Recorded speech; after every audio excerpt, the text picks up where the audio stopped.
سلطان المشائخ، برہان الحقائق، اولیاء دین کے سردار، اصفیاء عالم یقین کے پیشوا، عالم علوم ربانی، کاشف اسرار رحمانی، ظاہر و باطن میں آراستہ، اپنے وجود مبارک میں امور عالم سے پیراستہ، خدا تعالیٰ کی صفات کے شہدا، اولیاء اللہ کے زمرہ میں کثرت آہوزاری کے ساتھ مصروف اصفیاء کے حلقوں میں برگزیدہ اوصاف سے موصوف، یعنی سلطان المشائخ نظام الدین اولیاء محبوب الہی رحمت اللہ علیہ ہیں۔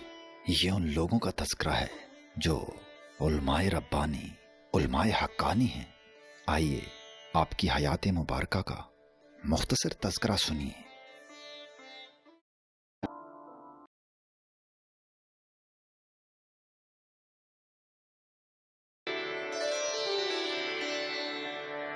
آپ کی ولادت 4 اکتوبر 1238 عیسوی بمطابق 636 ہجری کو ماہ سفر کے آخری بدھ کو ہوئی۔ آپ کی جائے پیدائش انڈیا کی ایک ریاست اتر پردیش کا ضلع بدایوں ہے۔ آپ حسنی حسینی سید ہیں۔ آپ کے دادا خواجہ علی بخاری رحمت اللہ علیہ اور نانا خواجہ عرب رحمت اللہ علیہ بخارا کے رہنے والے تھے۔ اس علاقے پر منگولوں کا تسلط ہونے کے بعد بہت سے خاندان ہجرت کر گئے تھے اور اکثر ہندوستان کا رخ کرتے تھے، کیونکہ یہاں نسبتاً ایک مضبوط اور پرامن ماحول تھا۔ ان دونوں بزرگوار کا پیشہ تجارت تھا اور آپس میں گہری دوستی تھی۔ ہجرت کے بعد آپ کے دادا اور نانا لاہور آ گئے، مگر سرحدی علاقہ ہونے کی وجہ سے یہاں آئے دن یورش ہوتی رہتی، اس لیے وہاں سے نقل سکونت کر کے شہر بدایوں میں آ بسے، جو اس وقت نہایت اہم شہر تھا اور صوبے کا صدر مقام تھا۔ یہاں مسلمانوں کی آبادی خوب ہو چکی تھی۔ خواجہ عرب کے ایک فرزند خواجہ عبداللہ اور ایک بیٹی بی بی زلیخا تھیں، اور خواجہ علی کے بیٹے خواجہ احمد رحمت اللہ علیہ تھے۔ بی بی زلیخا رحم اللہ علیہ انہی سے منسوب ہوئیں اور ان کے بطن سے حضرت نظام الدین محبوب الہی رحمت اللہ علیہ کی ولادت ہوئی۔ آپ کا اصل نام محمد بن احمد ہے۔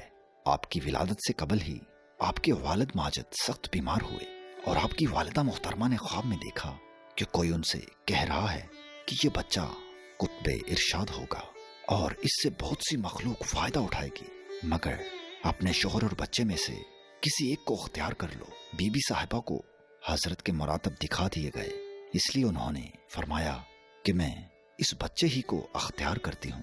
انہوں نے سمجھ لیا تھا کہ اب ان کے شوہر خواجہ احمد رحمت اللہ علیہ کے دنیا سے کوچ کرنے کا زمانہ قریب آ گیا ہے۔ حضرت نظام الدین اولیاء رحمت اللہ علیہ خود بیان کرتے ہوئے فرماتے ہیں کہ میری والدہ کا بارگاہ خداوندی میں بڑا رسوخ تھا۔ جب کوئی کام آپ کو درپیش ہوتا اس کو خواب میں دیکھ لیتی اور اس کی بابت آپ کو اختیار دیا جاتا، اور جس طرح آپ پسند کرتی اسی کے موافق ظہور ہوتا۔ آپ کا نام تو محمد رکھا گیا تھا، مگر آپ اپنے لقب نظام الدین سے مشہور ہوئے۔ اس لقب کے ملنے کی بہت سی روایات ملتی ہیں، مگر ان میں سے ایک کچھ یوں ہے۔ حضرت برہان الدین آپ کا تذکرہ کرتے ہوئے فرماتے ہیں کہ ہمارے خواجہ نظام الدین رحمت اللہ علیہ ایک دن بدایوں میں اپنے گھر میں بیٹھے تھے۔ کسی شخص نے آپ کے سامنے آ کر آواز دی اور کہا، مولانا نظام الدین۔ حضرت نے سوچا کہ میرا لقب تو نظام الدین نہیں ہے اور اس گھر میں کوئی دوسرا نظام الدین ہے بھی نہیں، پھر یہ کیسے پکار رہا ہے؟ اس کے بعد جب آپ گھر سے باہر نکلے تو جو بھی ملتا وہ نظام الدین کہہ کر خطاب کرتا۔ اس دن سے نظام الدین خواجہ کا لقب ہو گیا۔ آپ کی ابتدائی تعلیم کا زمانہ بدایوں میں ہی گزرا اور آپ کی والدہ ماجدہ نے تربیت فرمائی۔ پہلے حضرت نے قرآن کریم ناظرہ پڑھا، پھر صرف و نحو ابتدائی کتابیں محلے کی ایک مسجد میں پڑھی۔ اوسط درجے کی کتابوں کا درس آپ نے شہر کے ممتاز علماء سے لیا۔ ان میں سے سب سے نمایاں شخصیت حضرت علاء الدین اصولی کی ہے۔ یہ غالباً علم اصول فقہ کے ماہر تھے، اسی لیے اصولی کہلاتے ہیں۔ ان سے دوسری کتابوں کے علاوہ فقہ کی کتاب قدوری کا درس بھی لیا۔ جب قدوری ختم ہوئی تو مولانا اصولی نے فرمایا کہ اب تمہیں بڑی دستار बांधनी चाहिए। उस जमाना में हजरत के माली हालात अच्छे न थे, कमाने वाला कोई न था, खुद अभी जेरे तालीम थे और घर में वालिदा के अलावा एक बहन और उनके बच्चों की जिम्मेदारी भी थी। हजरत ने अपनी वालिदा से दस्तार के लिए अर्ज किया। वालिदा ने बाजार से रुई मंगवाई और उसे खुद चरखे पर काटा। आधी रुई अपनी कनीज से कतवाई, फिर मोहल्ले में एक आदमी को दस्तार बनने के लिए वो सूत दिया। उसने 2-3 दिन में दस्तार तैयार कर दी। हजरत वो दस्तार और तकरीबन 40 छोटे सिक्के लेकर उस्ताद की खिदमत में हाजिर हुए। मौलाना असूली ने कुछ सिक्कों का अपने पास से इजाफा किया और खाना पकाया गया। इस मजलिस में आपके उस्ताद मोहतरम ने शेख जलालुद्दीन तब्रेज़ी रहमतुल्लाह अलैह के मुरीद ख्वाजा अली को भी बुलाया। जब अहले मजलिस खाने से फरागत पा चुके तो सुल्तानुल मशाइख इस दस्तार को अपने दस्ते मुबारक में लिए सुए मजलिस में आए ताकि इन बुजुर्गान दीन के सामने दस्तार बंदी की रस्म अदा हो। ये देखकर शेख ख्वाजा अली रहमतुल्लाह अलैह उठे और पगड़ी का एक सिरा अपने दस्ते मुबारक में लिया और दूसरा हजरत सुल्तानुल मशाइख के हाथ में दिया। चुनाचे सुल्तानुल मशाइख ने दस्तार करामत सर पर बांधी। अज़ाबाद आपने अव्वल ख्वाजा अली के आगे सरखम किया और फिर तमाम अहले मजलिस के सामने ख्वाजा अली ने अपना दस्ते करामत सुल्तानुल मशाइख के सर पर रखा और यूं दुआ दी कि हक़ ताला तुम्हें उलमाए दीन के जुमरा में दाखिल करे। और फिर मजलिस बर्खास्त हुई। जब आपकी उम्र मुबारक 12 साल हुई, उस वक़्त आप बदायूं में ही इल्मे लुगत की तहसील कर रहे थे। उसी दौरान एक शख्स जिसका नाम अबू बकर खिर्रात था और उसे अबू बकर कव्वाल भी कहते थे, आपके उस्ताद की खिदमत में आया। ये गालिबन मुल्तान की तरफ से आया था। इसने आपके सामने बयान किया कि मैंने हजरत बहाउद्दीन ज़िक्रिया मुल्तानी रहमतुल्लाह अलैह को समाज सुनाया है। और फिर हजरत ज़िक्रिया मुल्तानी रहमतुल्लाह अलैह की खानकाह का हाल बयान किया कि वहाँ जिक्र ऐसे होता है, इबादत यूं करते हैं और औराद ऐसे पढ़ते हैं। उनके घर की बांदियां भी आटा पीसते वक्त जिक्र करती रहती हैं। इसी तरह की बहुत सी बातें उसने कहीं, मगर हजरत फरमाते हैं कि इन बातों ने मेरे दिल में असर न किया। फिर अबू बकर कव्वाल ने कहा कि वो मुल्तान से अजूदन गया और उसने हजरत बाबा फरीदुद्दीन गंज शकर रहमतुल्लाह अलैह के मुनाकब बयान किए, जिन्हें सुनकर हजरत के दिल में मोहब्बत और इरादत पैदा हुई और आपकी खिदमत में हाजिरी का इश्तियाक पैदा हो गया। रफ्ता रफ्ता ये कैफियत ऐसी हो गई कि आप हर नमाज के बाद 10 बार शेख फरीदुद्दीन और 10 बार मौलाना फरीदुद्दीन रहमतुल्लाह अलैह बतौर विर्द पढ़ने लगे। और फिर आपके सब दोस्तों को भी इस मोहब्बत का अंदाजा हो गया। जब वो हजरत को कसम दिलाना चाहते तो कहते, अच्छा शेख फरीद की कसम खाओ। ये आपका हजरत बाबा फरीदुद्दीन गंज शकर रहमतुल्लाह अलैह से पहला तारुफ था, जो आगे चलकर एक सरमदी रिश्ते में तब्दील हो गया। हजरत निजामुद्दीन रहमतुल्लाह अलैह का बचपन बदायूं में गुजरा। उस जमाना के वाक़यात और तज़किरे अपनी मजलिसों में ऐसी मोहब्बत से करते जिससे साफ जाहिर होता है कि हजरत का अपने वतन से कैसा ताल्लुक था। आप जब तक बदायूं में रहे, तंगी तुर्शी से गुजर बसर किया। ऐसा मालूम होता है कि वालिद के इंतकाल से इक्तसादी निज़ाम दरहम भरहम हो गया था और उन मरहूम ने तरके में कुछ सरमाया नहीं छोड़ा था। कभी घर में खाने के लिए कुछ भी नहीं होता था और जब आप सबक पढ़कर वापस आते तो आपकी वालिदा कहती, बेटा आज हम अल्लाह के मेहमान हैं। हजरत को ये बात बहुत अच्छी लगती और अगर कभी कई दिन तक मुसलसल खाने को मिलता था तो ये सोचते थे कि वो दिन कब आएगा जब हम फिर से अल्लाह के मेहमान होंगे। इससे हजरत का फक्र और दरवेशी से फितरी लगाव मालूम होता है। बदायूं को खैराबाद कहने के बज़ाहिर 2 सबब थे। एक तो आप 16 साल की उम्र तक वहाँ के उलमा से मतवस्त किताबों का दर्स लेकर फारिग हो चुके थे और उस वक्त दिल्ली में ऐसे मदारस थे जिनमें नहायत मुमताज उलमा और उसातिज़ा मसनदी दर्स बिछाए बैठे थे। लिहाजा मजीद तालीम उनकी खिदमत में पहुंचकर ही हो सकती थी। दूसरा ये भी ख्याल था कि दिल्ली में मुआश का कोई सिलसिला पैदा हो जाएगा। बदायूं में आपने ज्यादातर अदब, लुगत और फिका का दर्स लिया और मुकामात हरीरी के 40 मुकाम जुबानें याद कर लिए थे। جب دہلی آئے تو یہ افسوس کرتے تھے کہ اتنا وقت مقامات حریری کے حفظ کرنے میں ضائع کر دیا، اس سے اچھا تھا کہ قرآن کریم حفظ کرتا۔ چنانچہ آپ نے حدیث شریف کا باقاعدہ درس لینا شروع کیا اور باقی وقت میں کسی تنہائی کے مقام میں جا کر قرآن شریف حفظ کیا کرتے تھے۔ آپ نے حدیث شریف کی کتاب مشارق الانوار پوری حفظ کر لی تھی۔ دہلی آنے کے بعد تقریباً 4 سال آپ مزید تعلیم حاصل کرتے رہے اور یہاں کے جن باکمال اساتذہ سے آپ نے درس لیا ان میں شمس الدین خوارزمی بھی شامل ہیں۔ دہلی میں آپ کا قیام متعدد مکانوں میں مختلف اوقات میں رہا۔ بدایوں سے آئے تو بیچ بازار میں ایک سرائے تھی جسے سرائے نمک کہا جاتا تھا، وہاں قیام کیا۔ والدہ ماجدہ اور بہن بھانجے بھی یہیں رہے۔ ناظرین اکرام، اسی محلہ میں امیر خسرو رحمت اللہ علیہ کا گھر بھی تھا۔ ان کے نانا عماد الملک عرض کی حویلی تھی۔ امیر خسرو رحمت اللہ علیہ کے ماموں اپنی جاگیر پر چلے گئے تو یہ مکان خالی رہ گیا۔ غالباً امیر خسرو رحمت اللہ علیہ کی کوشش سے حضرت کو یہ مکان رہنے کے لیے مل گیا اور اس میں تقریباً 2 سال تک رہے۔ یہ حویلی پل منڈا کے پاس اور شہر پناہ سے ایسی ملی ہوئی تھی کہ اس کی ایک برج اس حویلی کے اندر شامل ہو گئی تھی۔ حویلی نہایت وسیع اور عالیشان تھی۔ اسی اثنا میں راوت عرض کے لڑکے اپنی جاگیروں سے واپس آئے اور مکان خالی کرانے لگے۔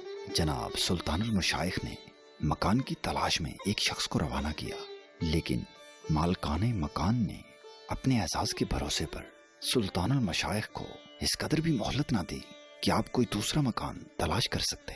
مجبوراً وہاں سے اٹھے اور آپ کی کتابیں، جن کے علاوہ اور کوئی اسباب نہ تھا، لوگوں نے سر پر رکھی اور سراج بکال کے گھر کے آگے چھپردار کی مسجد میں فیروکش ہو گئے۔ ایک رات سلطان المشائخ مسجد میں رہے۔ کاتب حروف کے دادا سید محمد کرمانی اپنے متعلقین کے ساتھ چھپردار کی دہلیز پر پڑے رہے۔ دوسرے روز سعد کاغذی، جو شیخ صدر الدین کا ایک مخلص اور بے ریا مرید تھا، یہ ماجرا سن کر سلطان المشائخ کی خدمت میں حاضر ہوا اور انتہا درجہ کی تعظیم سے اپنے مکان پر لے گیا۔ 1 مہینے تک سلطان المشائخ اس کے مکان میں سکونت پذیر رہے۔ اس کے بعد آپ وہاں سے اٹھے اور سرائے رکابدار کے ایک محفوظ مکان میں، جو اسی سرائے کے ایک گوشہ میں واقع تھا، تشریف لے گئے۔ پھر ایک مدت کے بعد سلطان المشائخ نے سرائے کے مکان کو خدا حافظ کہا اور شادی گلابی کے مکان میں، جو محمد میوہ فروش کی دکانوں کے متصل تھا، رہنا اختیار کیا۔ اسی اثنا میں شمس الدین شرابدار کے فرزند اور قریبی رشتہ دار سلطان المشائخ کے معتقد ہو گئے اور آپ کو نہایت اعزاز و اقتدار کے ساتھ شمس الدین شرابدار کے مکان میں لے گئے۔ ناظرین اکرام، شرابدار اس شخص کو کہا جاتا ہے جو شاہی دربار میں پانی کی ذمہ داری سنبھالتا ہو۔ الغرض سال ہا سال آپ اس گھر میں رہے اور یہاں راحت و آسائش کے علاوہ آپ کی جمعیت و اطمینان میں بہت کچھ ترقی ہو گئی۔ اجودن سے جو بھی آپ کے یار و اصحاب تشریف لایا کرتے، وہ اکثر سلطان المشائخ کے پاس اسی مکان میں رہا کرتے تھے۔ کہتے ہیں کہ جس شب کو سلطان المشائخ نے راوت عرض کی حویلی چھوڑ کر چھپردار کی مسجد میں قیام کیا تھا، اسی رات کو آپ کے تشریف لے آنے کے بعد راوت عرض کے مکان میں آگ لگ گئی اور وہ تمام رفیع و بلند عمارتیں جو امیرانہ شوقوں سے بنائی گئی تھی اور خوبصورت و عظیم الشان مکانات جن کی نظیر اس وقت میں بامشکل مل سکتی تھی، جل کر سطح زمین کے برابر ہو گئے۔ یہ بھی اتفاق کی بات ہے کہ جہاں جہاں اور جس بھی مکان میں سلطان المشائخ نے سکونت اختیار کی، کاتب حروف کے دادا سید محمد کرمانی اپنے خویش و اقارب کو ساتھ لیے وہیں حاضر رہے۔ دہلی میں حضرت نظام الدین اولیاء رحمت اللہ علیہ کے لیے شیخ نجیب الدین متوکل کی ذات گرامی بڑی نعمت ثابت ہوئی۔ ان کی حیثیت آپ کے شفیق سرپرست کی تھی۔ اس کے علاوہ ان کے بے مثل کردار، خدا دوستی، توکل، شان فقر و درویشی، محبت علم نے حضرت نظام الدین رحمت اللہ علیہ کے ذہن کی تربیت اور مزاج کی تشکیل میں بڑا حصہ لیا۔ قیام دہلی کے ابتدائی زمانہ میں جب حضرت کسی سے بیعت نہیں ہوئے تھے اور سر پر بال رکھتے تھے۔ انہوں نے حضرت شیخ نجیب الدین متوکل رحمۃ اللہ علیہ سے فاتح کا التماس کیا تاکہ فاتح پڑھ کر میرے لیے دعا کریں کہ میں قاضی بن جاؤں، مگر شیخ نے سنی انسنی کر دی۔ نظام الدین رحمۃ اللہ علیہ نے 3 بار گزارش کی کہ میرے لیے اس نیت سے فاتح پڑھیں کہ میں کہیں قاضی ہو جاؤں۔ شیخ متوکل رحمۃ اللہ علیہ نے فاتح کے لیے ہاتھ نہیں اٹھائے اور مسکرا کر فرمایا، تو قاضی مشو چیز دیگر شو، یعنی تم قاضی مت بنو، کچھ اور بنو۔ حضرت نظام الدین رحمۃ اللہ علیہ کے دل میں بابا فرید الدین گنج شکر رحمۃ اللہ علیہ کی محبت اور ان کی ذات گرامی سے بے پناہ عقیدت تو برسوں سے پرورش پا رہی تھی۔ شیخ نجیب الدین کی صحبت نے اس تعلق کو اور بھی راسخ کر دیا۔ پھر ایک دن فجر کی نماز کے بعد یہ وجد و شوق کی کیفیت صبر و تحمل کے حدود سے نکل گئی اور اجودن کی حاضری کا اشتیاق جو برسوں سے دل میں کروٹیں لے رہا تھا، قوت سے فعل میں آنے کو مچلنے لگا۔ آپ نے جوش عقیدت میں سفر اجودن کے لیے اس طرح احرام باندھا جیسا کہ حج کے لیے باندھا جاتا ہے۔ آپ پوری بے سر و سامانی کے عالم میں یا حافظو یا ناصرو یا معینوں کا ورد کرتے ہوئے دہلی سے نکلے۔ کئی دن تک بھوکے پیاسے سفر کرتے ہوئے جب اجودن پہنچے تو عقیدت و محبت کے نشے میں سرشار تھے۔ اس سرزمین کے ایک ایک ذرہ کو نگاہیں بوسہ دے رہی تھی۔ دل قدم قدم پر سجدے کر رہا تھا۔ راستے کی دھول میں اٹے ہوئے کپڑے میلے ہو کر ہم رنگ زمین ہو گئے تھے۔ سفر طویل کی مشقت سے چہرہ کملا گیا تھا، مگر دل کا کنول کھلا ہوا تھا اور آنکھیں نور مسرت سے چمک رہی تھی۔ جب شیخ کا سامنا ہوا تو دل بھر آیا اور اتنی بات ہی کہہ سکے کہ آپ کی قدم بوسی کا اشتیاق مدت سے غالب تھا۔ اشتیاق پائے بوسی عظیم غالب آمد آبود۔ بابا صاحب نے انہیں دیکھتے ہی خوش آمدید کہا اور یہ شعر پڑھا، اے آتش فراقت دلہا کباب کردہ، سیلاب اشتیاقت جانے ہاں خراب کردہ، یعنی اے وہ کہ تمہارے برہ کی آگ نے دل کو کباب بنا رکھا ہے اور تمہارے اشتیاق کے سیلاب نے جان کو کھنڈر کی طرح شکستہ و ویران کر دیا ہے۔ پھر خیر و عافیت اور راستے کی کیفیت دریافت کی۔ حضرت نظام الدین رحمۃ اللہ علیہ سے فرط جذبات میں بولا بھی نہیں جا رہا تھا۔ یہ حال دیکھ کر بابا صاحب نے فرمایا کہ ہر آنے والا کچھ مرعوب ہوتا ہے، اسے گرم جوشی سے سلام دعا کر کے مانوس بنایا جاتا ہے۔ حضرت نظام الدین رحمۃ اللہ علیہ فرمایا کرتے تھے کہ بابا صاحب کے حسن عبارت، لطافت تقریر اور شیریں گفتار کا یہ عالم تھا کہ مخاطب کے دل پر بہت اثر ہوتا۔ حلاوت ایسی تھی کہ الفاظ کانوں میں رس کھولتے تھے اور سننے والا سوچتا تھا کاش غایت ذوق و کیفیت میں اسی وقت دم نکل جائے تو کتنا اچھا ہو۔ شاید اسی لیے حضرت بابا صاحب کو گنج شکر کہا جاتا ہے۔ آپ نے خدمت شیخ میں پہنچنے سے پہلے ہی اپنے دل میں طے کر لیا تھا کہ شیخ کی زبان مبارک سے جو کچھ سنوں گا اسے لکھ لیا کروں گا۔ چنانچہ جو کچھ شیخ سے سنا تھا جماعت خانے میں واپس آ کر وہ کسی کاغذ پر لکھ کر رکھ لیا اور اسی طرح باقی مجلسوں میں جو کچھ سنتے ان کو لکھ لیتے اور یہ بات شیخ کو بھی بتا دی کہ میں آپ کے ملفوظات لکھ رہا ہوں۔ شیخ فرید الدین گنج شکر رحمۃ اللہ علیہ جب محفل میں کوئی حقائق یا کوئی نقطہ بیان کرنے لگتے تو پوچھ لیتے کہ نظام الدین موجود ہیں۔ اگر حضرت اس وقت موجود نہ ہوتے تو جب واپس آتے تو شیخ ان فوائد کا اعادہ کرتے تاکہ حضرت نظام الدین اپنی بیاض میں لکھ سکیں۔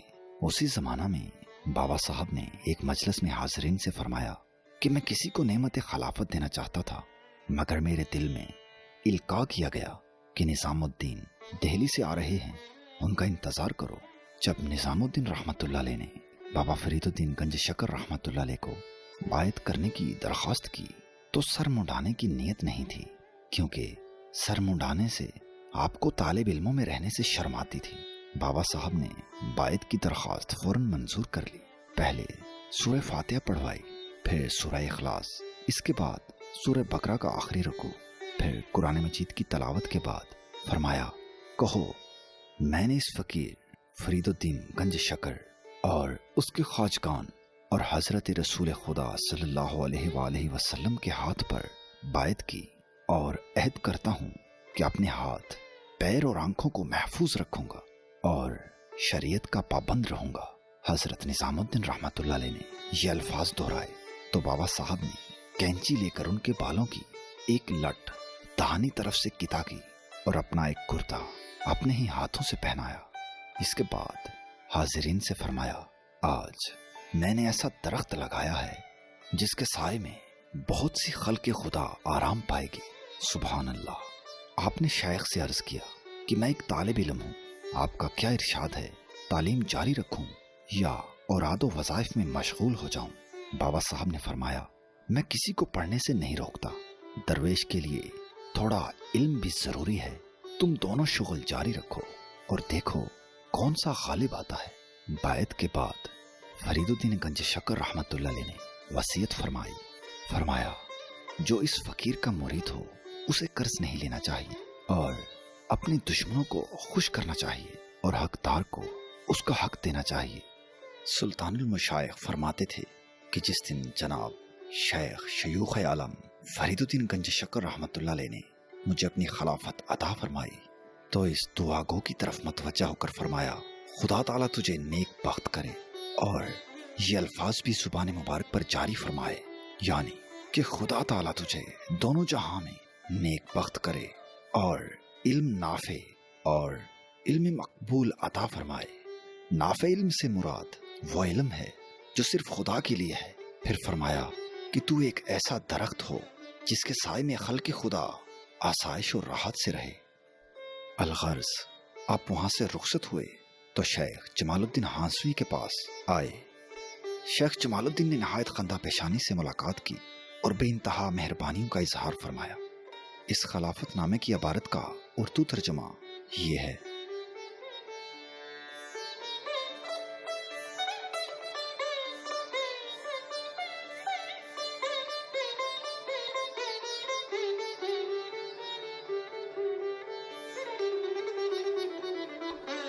सुल्तानुल मशाइख फरमाते थे कि मैं शेख फरीदुद्दीन गंज शक्कर रहमतुल्लाह अलैह की खिदमत में कुल 3 मरतबा हाजिर हुआ, हर साल में एक बार, और शेख की वफात के बाद मैं 6 या 7 दफा अजूदन गया।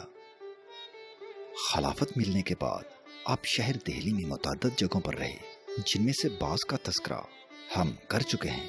शहर की गहमा गहमी से निकलकर आप किसी ऐसी जगह मुंतकिल होने की सोच रहे थे जहां यकसुई के साथ इबादत कर सकें और खल्क का हजूम भी ना हो। चुनाचे फिर अल्लाह की तरफ से इशारा मिलने पर आप गयासपुर नामी एक गांव में तशरीफ ले गए, जो दरियाए जमुना के किनारे एक छोटा सा गांव था। आबादी भी बहुत कम थी, खल्क का आना जाना बहुत कलील था। ये उसी जगह बसा हुआ था जहां अब मकबरा हमायूं है। हजरत इस गांव में आ रहे।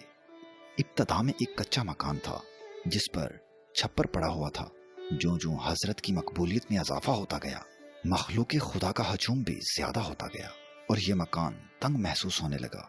गयासपुर में इब्तदाई दौर बहुत सख्ती और मुजाहिदे का रहा। 3-4 दिन में अफ्तार के लिए संबील घुमाते थे और कई दिन मुसलसल रोजा रखते। 1285 ईस्वी के बाद मुअज़्ज़ुद्दीन केकाबाद ने जमुना के किनारे अपना महल बनवाया और दूसरे उमराए दरबार ने भी इमारतें बनानी शुरू कर दी। यह इलाका खासा आबाद हो गया। सुल्तान मुअज़्ज़ुद्दीन केकाबाद बुखरा खान का बेटा और बलबन का पोता था। ये 17 से 18 साल की उम्र में तख्त दिल्ली पर बैठा। उसकी तरबियत सुल्तान बलबन ने खास एहतमाम से कराई थी ताकि वो बेहुदा मशगलों और लोग बातों से बचा रहे। उसका इखलाक पाकीज़ा और हौसला बुलंद हो, मगर ऐसा मालूम होता है उसकी तरबियत में कुछ ज्यादा ही सख्ती रवा रखी गई। और जब वो एक खुद मुख्तार सुल्तान की हैसियत से तख्त पर बैठा तो सारे बंद टूट गए और वो तमाम तर ऐशो निशात में गर्क होकर रह गया। सारी तालीम और तरबियत धरी की धरी रह गई। उसने फिस्को फजूर को इंतहा तक पहुंचा दिया। अब हर तरफ साजो आहंग और तबला व मृदंग और हसीना होशरुबा की फरमान रवाई थी। गवाइयों और हसीनों के सर में नाज नखरों का सौदा समा गया। शराब और अर्क बेचने वालों की हमियानियां सोने और चांदी के तिनकों से भर गईं। हसीन, बदकार और मशहूर फाहिशा औरतें सोने में और ज़ेवरात में गर्क हो गईं। इस माहौल में हजरत निजामुद्दीन औलिया रहमतुल्लाह अलैह सख्त ज़हनी अज़ियत में मुब्तला थे। उन्होंने इरादा किया कि गयासपुर छोड़कर चले जाएंगे। कभी ये भी ख्याल आया करता कि दिल्ली ही को खैराबाद कह देते हैं। फिर आपको एक शख्स की मुलाकात हुई। उसने आपको देखा और मुखातिब करते हुए कहा कि जिस दिन तुम चांद बने थे, क्या ये नहीं सोचा था कि एक दिन तुम्हारी तरफ उंगलियां भी उठेंगी। अब कि तुम्हारी जुल्फों ने एक आलम का दिल उचक लिया है, तो कोने में जाकर बैठने से कोई फायदा ना होगा।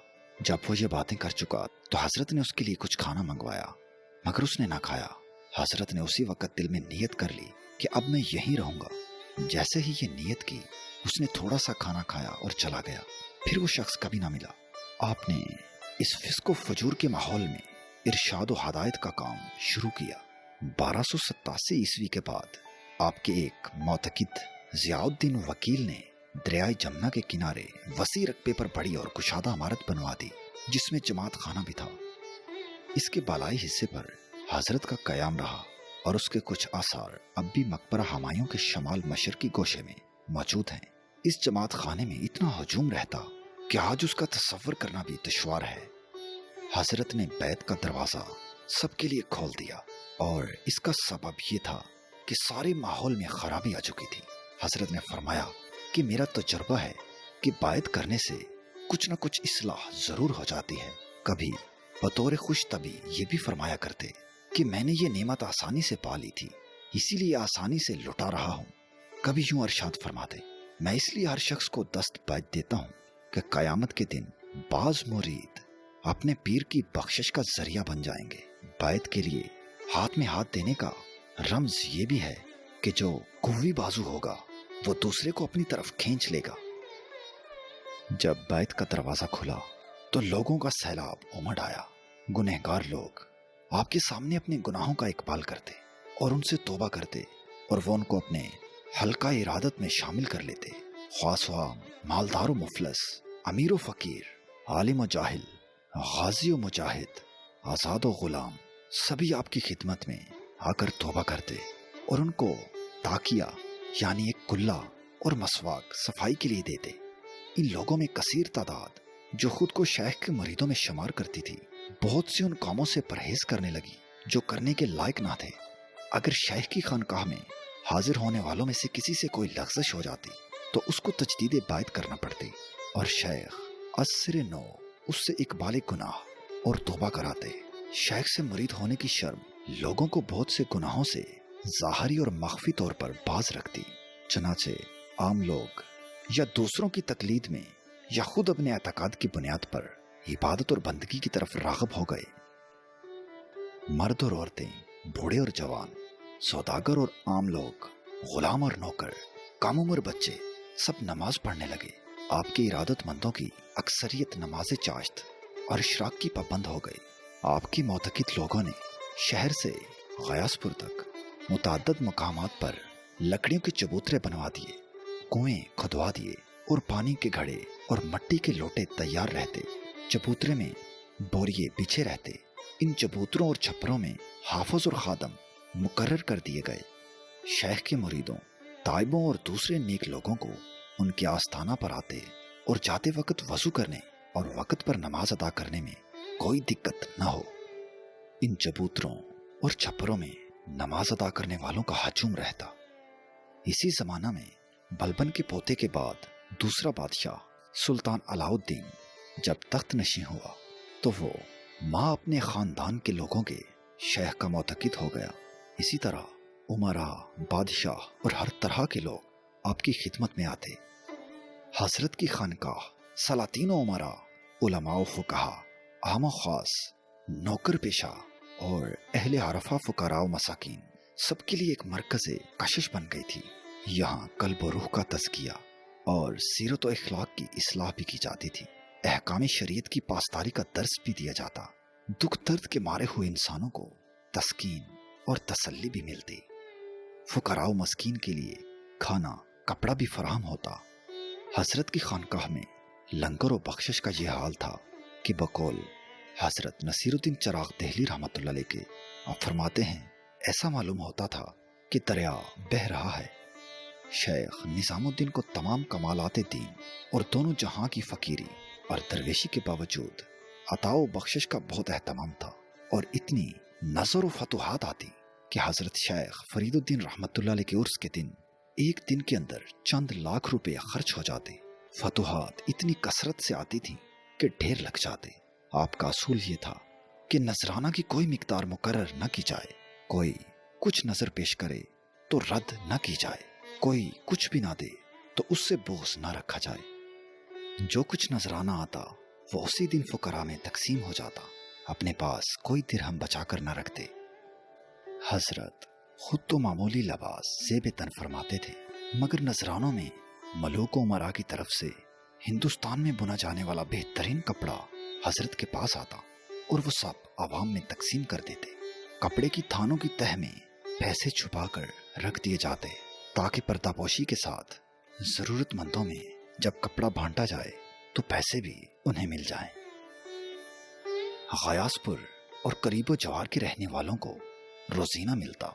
जो लोग शहर में रहते थे उन्हें हफ्तावार वजीफा दिया जाता। आस पास के कस्बात से आने वालों के लिए माहाना मुकर्रर था और दूर दराज के इलाकों से मसलन गुजरात, राजस्थान, दक्कन वगैरह से आने वालों के लिए शशमाही या सालाना मुकर्रर किया जाता। अल्लाह अकबर, इस फकीर के दर की गदाई बादशाहों की बादशाही से भी बढ़कर थी। गौर कीजिए कि बलबन का पोता सुल्तान मौजुद्दीन कैकबाद 686 हिजरी में तख्त पर बैठा था। उसके ज़माना में गयासपुर में रहकर आपने रुश्द व हदायत का काम वसी पैमाने पर शुरू किया। सुल्तान अलाउद्दीन खिलजी 695 हिजरी बामुताबिक 1296 ईस्वी को तख्त नशी हुआ। आपकी इस्लाही कोशिशों से 8 साल की मुख्तसर मुद्दत में दिल्ली के मुआशरे में जो इनकलाब आ गया, अक्ल उसका अंदाजा नहीं कर सकती। ये फर्क है उलमाए दुनिया और उलमाए रब्बानी में। राह सलूक पर चलने वाले इन अजीम लोगों की मिसाल आज के दौर में कहीं नहीं मिलती। सैयद मोहम्मद बिन मुबारक करमानी रहमतुल्लाह अलैह फरमाते थे कि जनाब सुल्तानुल मशाइख ने जवानी के ज़माना में कामिल 30 साल तक निहायत सख्त और जिगर खराश मुजाहिदे किए और आखिर उम्र के 30 साल जिन मुजाहिदों में आपने बसर किए हैं वो पहले से भी ज्यादा और सख्त कठिन थे। बावजूद इसके कि दुनियावी जाहो जलाल आपके खुद्दाम के पैरों में रौंदा जाता। हर तरफ से तहाइफ व हदियात बराबर चले आते थे, लेकिन आपका काने नफ्स कभी इनकी तरफ माइल न होता और आप दुनियावी इकबाल को निहायत हकारत की नजर से देखते थे। यही वजह थी कि आपने अपनी जात फरिश्ता सिफात पर हमेशा सख्त से सख्त मुजाहिदों का भार रखा और दुनियादारों से बिल्कुल कोई ताल्लुक न रखा। कातबे हरूफ बयान करता है कि जुमा का दिन था जब सुल्तानुल मशाइख पर हालत तहय्युर पैदा हुई और आपका दिल नूर तजल्ली से मुनव्वर और रोशन हो गया और असनाए नमाज में हक़ ताला को सजदे किए। इसी आलम तहय्युर में आप दौलत खाना पर तशरीफ लाए और आहो बका जो इससे बेशतर थी, अब बहुत कुछ गालिब हो गई और हर आन में कई कई दफा आप गायब होते और कई कई दफा हाजिर होते और बार बार यही फरमाते कि आज जुमे का दिन है, दोस्त को दोस्त का वादा जरूर याद रखना चाहिए और इस हालत में गर्क रहना चाहिए। फिर आप इसी हालत में फरमाते कि क्या नमाज का वक्त हो गया है और क्या मैं नमाज पढ़ चुका हूँ। अगर हाजिरीन अर्ज करते कि आप नमाज पढ़ चुके हैं तो फरमाते एक दफा और पढ़ लो। गर्ज के हर नमाज को दोबारा अदा करते थे। फिर इसी असना में आपने वसीयत के लिए अपने तमाम अजीज़ व अकारब को और खिदमत गुजारों को जो शहर में मौजूद थे बुलाया और इनकी तरफ मतवज्जा होकर फरमाया कि तुम गवाह रहो, और अपने खादम इकबाल की तरफ इशारा करके फरमाया कि अगर ये शख्स घर में से कोई चीज़ भी बचा रखेगा तो कल क़यामत के दिन खुदा ताला के दरबार में खुद ही जवाब दे और जिम्मेदार होगा।